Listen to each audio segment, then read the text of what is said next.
سلام و وقت بخیر بینندگان گرامی برنامه رادیویی. من کنشکا شتاب ملکزاده خوشحال هستم که با تقدیم یکی دیگر از برنامه ها در خدمت قرار دارم. در این برنامه پیرامون نحوه کاری شفاخانه امرجنسی بخصوص در شهر کابل برنامه را تهیه دیدیم. مهمانان شریک در بحث هر یک آقای دکتر وحیدالله مایار سخنگوی وزارت صحت عامه و خالد اقبال اسوسییت پروفسور مایکروسرجری و متخصص جراحی ارتوپدی با ما در بحث هستند که تشریف آوریشان خیر مقدم می‌بینیم. خوش آمدین دکتر صاحب. خوش آمدین مایار صاحب.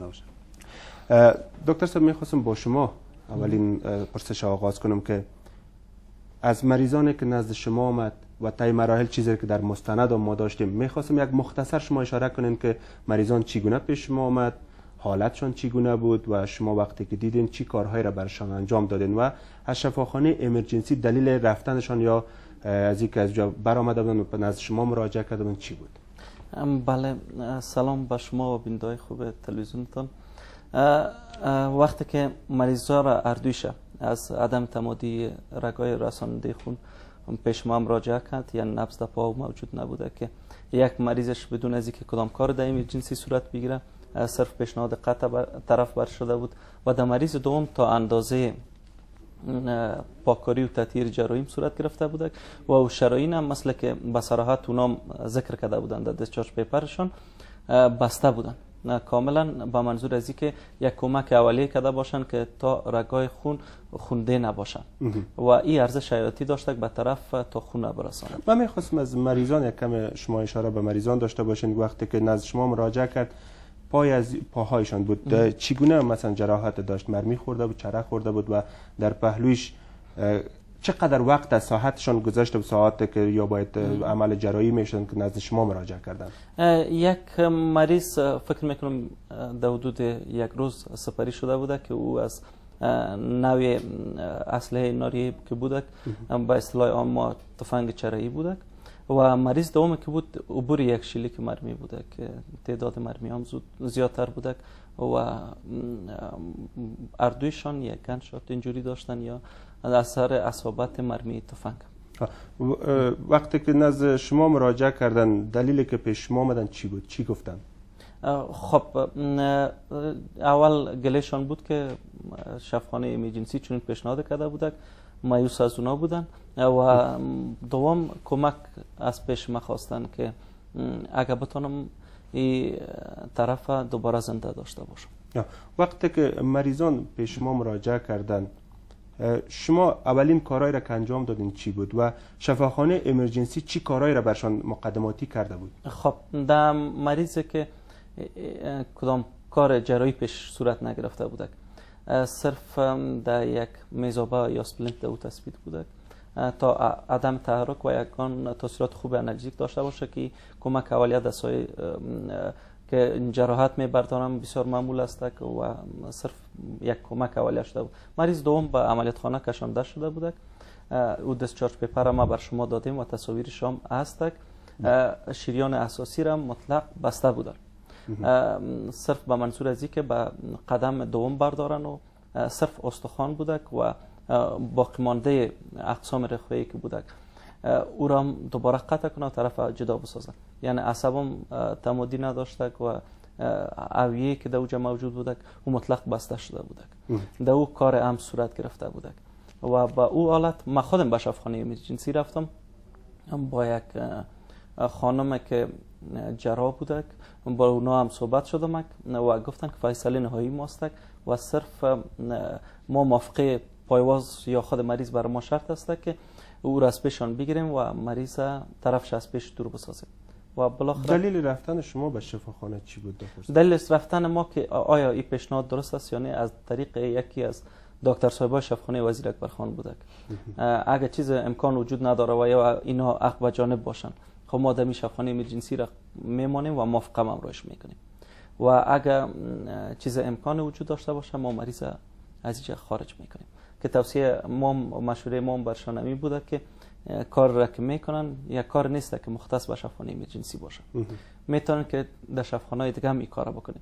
او کار شما هیچ وقت از دست نمیتونن. وقتی که از نزدیک دیدم یک چیز امیدواری برشان دادم که میشه که مسئله رگای خونش کار کنه. سپاس از شما. مایرس مستند نشر شد، وزارت صحت عامه جواب خودم داشتن، از نظارت هم صحبت کردن. میخواستم از شما بشنوم که کارهای مقدماتی را که شفاخانه امرجنسی برای مریضان انجام داده بود و بعد از یک دکتر صاحب اقبال را جراحی کردن و حال فعلا 2 جوان از معلولیت و دور شدن و حال زندگی خوبی را به پیش میبرن و حتی در تصاویر چیزی که بود پاهای از حال کار میکنن و میتونن چند بعد استفاده کنن، یعنی راه برن و قدم بزنن. وزارت صحت عامه نظارت عمومیش بر شفاخانه ها در مجموع دولتی و خصوصی است و بخصوص در ارتباط شفاخانه امرجنسی میخواستم نظارت صحت عامه را بفرمایید. بسم الله الرحمن الرحیم. سلام بر شما دکتر اقبال، همکار عزیزتان و بینندگان محترمتان. نظارت بالای سکتور خصوصی و دولتی وزارت صحت عامه نظارت مستمر داره، متداوم نظارت میکنه. اما این معنی نیست که مال پرکتیس نمیشه یا پرابلم های وجود نمی داشته باشه. مال پرکتیس در تمام دنیا مروج است، شده میتونه در شفاخانه دولتی، شفاخانه خصوصی که دکتر شبا درست تداوی نکنن مریض، اختلاطات بتن و با میتود درست تداوی نکنن. در قسمت مشخصا در قسمت این مریضی که دکتر صاحب اقبال اول میخواستم یک ذره صحبت کنیم مایرس که شیوه نظارت شما بر شفاخانه ها چگونه است، بخصوص شفاخانه امرجنسی؟ امرجنسی تمام کارهایی که میکنن در تفاهم با وزارت صحت عامه میکنن. یک شفاخانه‌اش که در کابل است، شفاخانه دیگه شان در اونابه ولایت پنجشیر است که و ولایت پنجشیر و ولایت همجوارش خدمات صحی، جراحی و طبی ارائه میکنن و همچنین شفاخانه‌شان در هلمند هستند. این نظارت وزارت صحت عامه چگونه است؟ روتین روزانه است و یا ماهوار، هفته‌وار؟ تمام کارهایی که اونا میکنن در تفاهم با وزارت صحت عامه است. کارایشان وزارت صحت عامه است، کارایشان راضی است، کارهای خوبی کردن. اونا در جای کار میکنن که خدمات صحی وزارت صحت عامه به او وجه که اینا خدمات صحی رسانده میتونن، وزارت صحت عامه و امکانات ندارن. در بدترین شرایط اینا تونستن به هموطنان ما کمک‌های خوبی را ارائه بکنن. در کابل هم اینا به حادث قربانیان جنگ و زخمی حادثات ترافیکی به مظلومین به اینا کمک به موقع میکنن. اکثرا حادثات خصوصا عملات انتحاری و انفجاری و بعضی کسایی که در جنگ صدمه میبینن به می شفاخانه مراجعه میکنن و اولین جایی که در کابل میان بغیر بدون از اینکه شفاخانه دولتی هم است به شفاخانه امرجنسی زیادتر مراجعه میشن. نظارت شما پیشتر که گفتین که با نظارت و تفاهم وزارت صحت عامه شفاخانه کار خود پیش میبرند، پس چگونه یک کار صورت گرفته و وزارت صحت عامه از این موضوع آگاهی نداره؟ خب اول امی دو کسی را که دکتر صاحب شرح دادن به خوب است که از بود مسلکی رسیدگی شود. اینا میفهمن که خدمات فوق و تخصصی در اکثریت شفاخانه‌های ما وجود نداره، چه شفاخانه دولتی و چه شفاخانه خصوصی. ضمناً مؤسسات بین المللی که کمک می‌کنند اکثرا در قسمت عرضه خدمات صحی ابتدایی و بعضیشان در عرضه خدمات ثانوی کمک میکنن. خدمات ثالثی یا فوق و تخصصی هزینه بسیار زیاد برمی‌دارند که اکثرا در مندیت یا قیمیت این مؤسسات شامل نمیباشه. مشخصا اگر سری دو واقعه ما صحبت بکنیم، خوبتر از تاریخچه مریض گرفته شود، یک هیئت تعیین شود، در مجموع در او جراحا باشه، ارتوپدیستا باشه، خود دکتر صاحب اقبال باشه و همچنان دکتر صاحب شفاخانه امرجنسی باشن که چرا شیریان در او قسمت اینا لگشن یا گری زده بودن، خب به اسباب حیاتی باز کارا میشن. دکتر صاحب میخواستم پرسان کنم که تا این هیئت در طول 13 سال 14 ساله که از زمان فروپاشی رژیم طالبان و استقرار دولت جدید تا حال وزارت صحت عامه نتونسته که یک تیم نظارتی فوق تخصصی در افغانستان ایجاد کنه به خاطر نظارت بر شفاخانه های عموم در افغانستان بخصوص شهر کابل؟ خب نظارت بالای تمام عرضه خدمات صحی، چه ابتدایی باشه چه ثانوی چه فوق، نظارت بالای همین صورت بره. اما موجودیت خدمات فوق تخصصی محدود است در افغانستان. ما دکتر صاحبای جوانی داریم که اونا در خارج آموزش میبینن، پس به افغانستان ما بسیار تعدادشان اندک است. اونا هم که با مو دانش که در اوج فرا گرفتن میان امکانات در ایجا برشان مهیا نیست. اگر سکتورهای خصوصی امکانات مهیا میسازن، اینا با سکتورهای خصوصی کمک میکنن به هموطنان ما. قسمی که من از صحبت‌های دکتر صاحب دریافتم، اینا هم در شفاخانه خصوصی تونستن به اونا کمک بکنن. خدمات فوق تخصصی شما میفهمین که شفاخانه امرجنسی یک مؤسسه غیر انتفاعی است که اینا کمک میکنن به مردم افغانستان، کمک هم کردن در طول جنگ ها از بدو دیده شده بارها که کمک شدن در طول چندین سال کار کردن. کمک های فوق تخصصی شاید در منجت اکثر سازمان های خیریه نباشه، مثل که صلیب سرخ کمک های فوق تخصصی نمیکردن. دکترای بدون سرحد که ما خودم عضویت تیمشان داشتم، کمک های فوق تخصصی نمیکردن. در هیچ جای دنیا شما به کشورهای افریقایی هم که سفر بکنید ببینید اینا کشورها کمک های میکنن که حیات انسان نجات بدن. اما اگر حیات انسان بستگی به این شود که یک کس شخص سالم معلول شود، مشکل نیست؟ خب در مرحله اول در طبابت ما زمان که از لحاظ جراحی حرب بحث میکنیم، قطع اعضا یا امپیوتیشن که برش میگه استطبابات خاص خود داره. یک استطبابشی از در صورت که کمک‌های لازمه فوق تخصصی موجود نداشته باشه، با استطباب حیاتی که حیات مریض نجات بده پا قطع بشه یا دست یا اینا.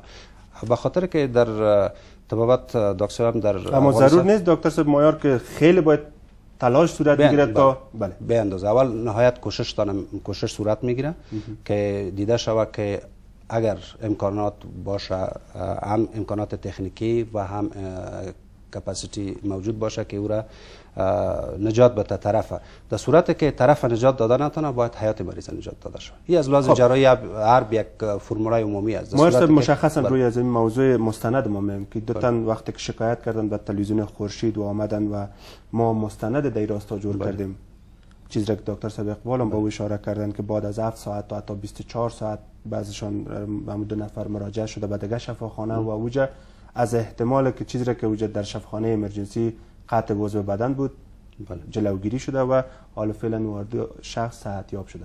بله. من سوال مشخص در ارتباط وزارت صحت، من اولین سوال می است که نظارت شما در کجاست؟ اما همگی شما با شفاخانه امرجنسی در کجاست که دو تا از هموطن ما که او حالا فعلا صحتیاب شدن و عضو بدنشان قطع میشد؟ شفاخانه امرجنسی هر مؤسسه بین‌المللی که در افغانستان خدمت میکنه اونا تفاهمنامه با وزارت صحت عامه امضا میکنن، خود راهنمود کاریشان با وزارت صحت عامه شریک میکنن و کارایشان مطابق امور راهنمود است که مطابق امور راهنمود و چارتر خود اونا کار میکنن که از او عدول کرده نمیتونن.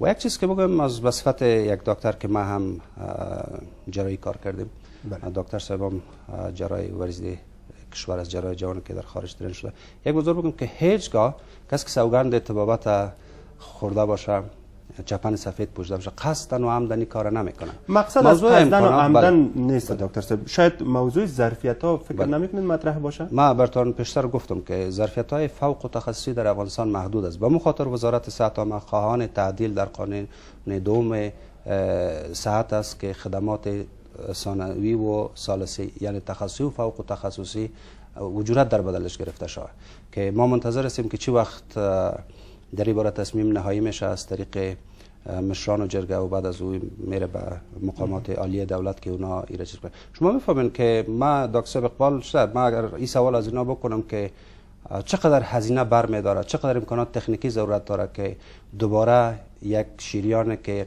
قطع تام داره ایره دوباره ترمیم بکنین، قطع تام هم داره، زایه هم داره، دوباره ورید به جای از او بگذارن یا هم پروتز بکنن. و موضوع خوب اشاره کردین دکتر صاحب. یک شفاخانه که تمام معیاراتش مثلا تمام چیزی که لازم ضرورت داره، تعمیر، ساحه، تمامش رایگان در خدمتش قرار داده شده، 8 میلیون دلار بودجه سالانه میگیره و بازم کارشون به این شکل صورت بگیره و این یک دو مورد است که نظر به شکایت مردمی که صورت گرفت و نظر به تلفن ها و تماس‌های که با ما صورت گرفت که این دو مورد است که شکایت خود گفتن. شاید موارد دیگه هم موجود باشه. پس چگونه با اینقدر که بجت و بودجه میگیرن و تمام لوازم برشان در اختیارشان قرار داده شده، کارشان غیر معیاری نیست؟ غیر معیاری گفته نمیتونیم.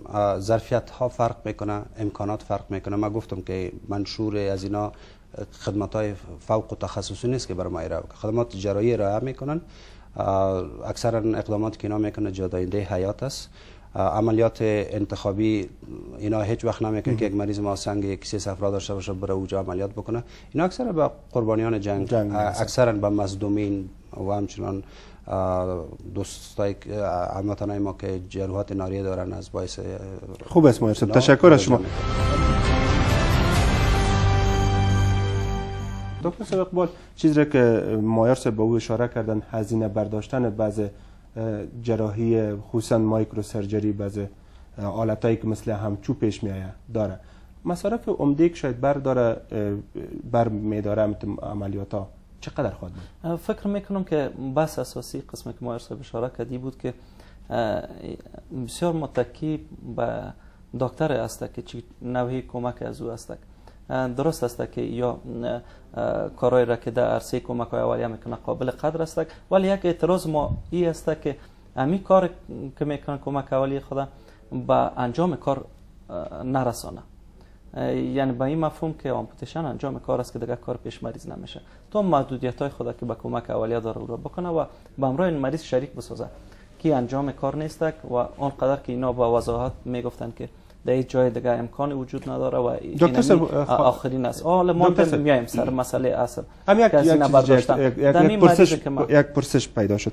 آیا شفاخانه توانایی کار نداشتن؟ دکتر صاحبات بی‌توجهی را در شفاخانه بی‌توجهی کردن و یا ظرفیت هایی که به خاطر عمل جراحی باید انجام بگیره چون شفاخانه در ارتباط جراحی کار میکنه کم بودیش شما احساس کردین؟ به می رقم واضح شده میره وقتی که ما به عمق بحث میریم که کادر که همچه کار بکنه فکر کنم فقدان از اون پیشان موجود بوده، ولی اینا بسیار تاکید دارن که نه خدمات ما خوبتر است.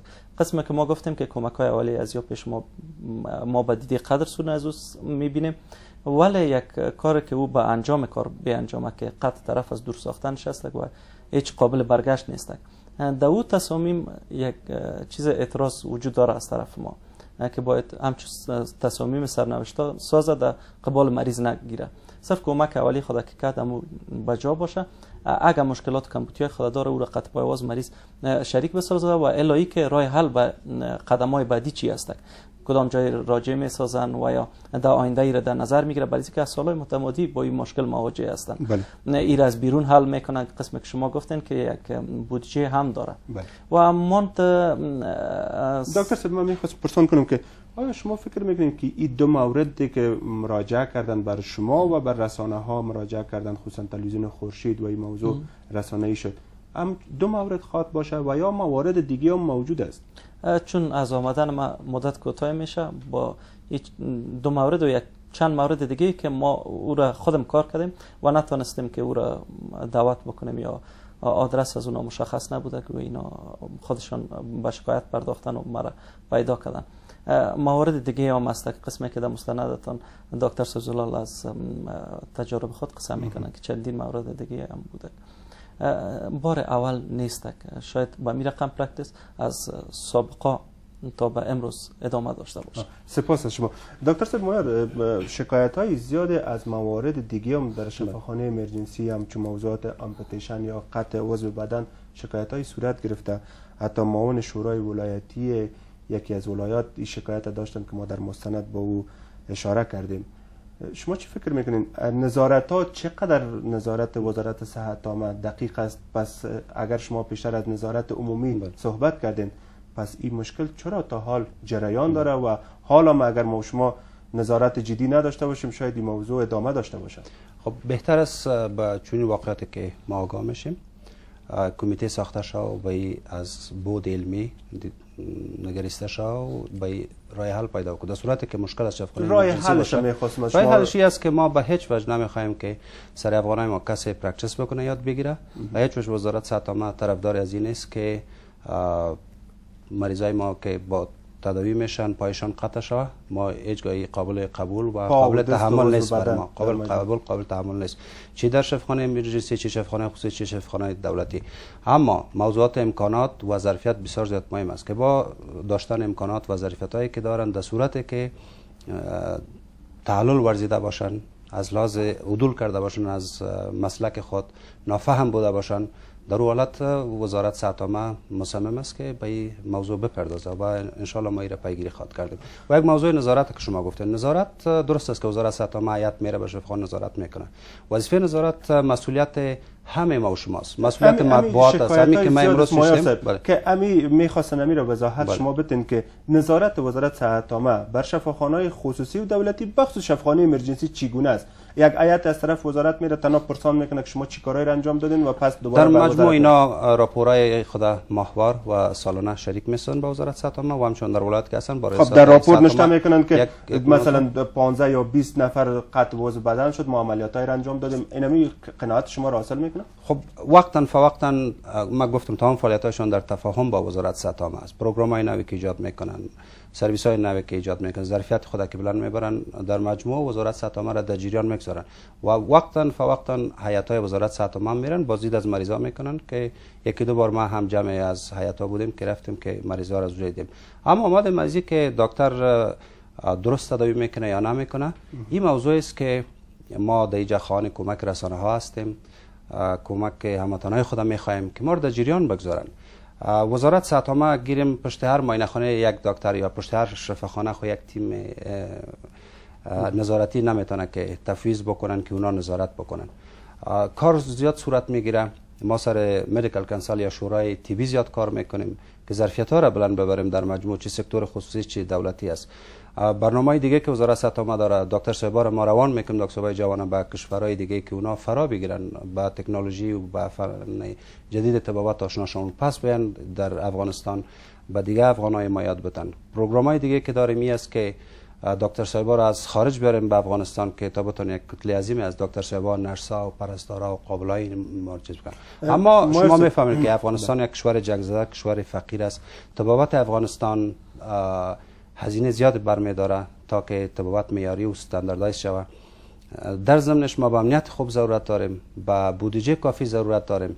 قسمی که دکتر صاحب شما پیشتر هم از پیش سوال کردن در قسمت هزینه اینا، از همه اینا گفتن که ما از چی مواد استفاده کنیم اینا، اما مصرف که سر از اینا شده 5 سال که اینا در خارج از کشور دمی بخش تحصیل کردن. هی هم که ما چند دکتر صاحب در بخش جراحی وعا یا واسکولار سرجری، چند دکتر صاحب خاصن در بخش جراحی وعایی مایکروسکوپیک بسیار اندک داریم. مرسب سوال دیگه در ارتباط از شکایت ها رو شنیدین؟ چیزی که دکتر صاحب گفتن که کارهایی را که چی انجام دادن با خصوصا با می 2 مریض با 2 شخصی که صورت گرفت، کار فعلی شما چی است؟ وزارت صحت عامه حال چی میکنه اگر این 2 شخص به شما مراجعه کنه یا شکایت خود درج کنه و یا از طریق رسانه چیزی که شما شنیدین و دیدین از طریق مستندی که خورشید نشر کرد؟ ما هم اول سپاسگزاری بکنم از شما که در راپورهای تحقیقات همیشه زوایای تاریک شما آشکار ساختن و برملا ساختن، وظیفه مسلکی و ایمانیتان شما انجام دادن. انشالله ما با مقام وزارت صحت عامه صحبت میکنم. این موضوع را شدیداً شما قسمی که میفرد موضوعات قبلی را ما جدا دنبال کردیم، دنبال میکنیم. در موجودیت دکتر صاحب هیئت‌های دیگه که است با مسئولین شفاخانه ایمرجنسی صحبت میشه. برای من نایس یک افغان یک دکتر هیچ قابل قبول نیست که سر افغان کسی یاد بگیره یا مال پرکتیس بکنه و به سرنوشت از او بازی بکنه. سپاس. من سوال اخیر خیلی کوتاه دکتر صاحب اقبال، راه حل چی است به خاطر نظارت از شفاخانه ها به خصوص شفاخانه ایمرجنسی و شفاخانه های دیگه که با همچو وظایف را انجام میدن؟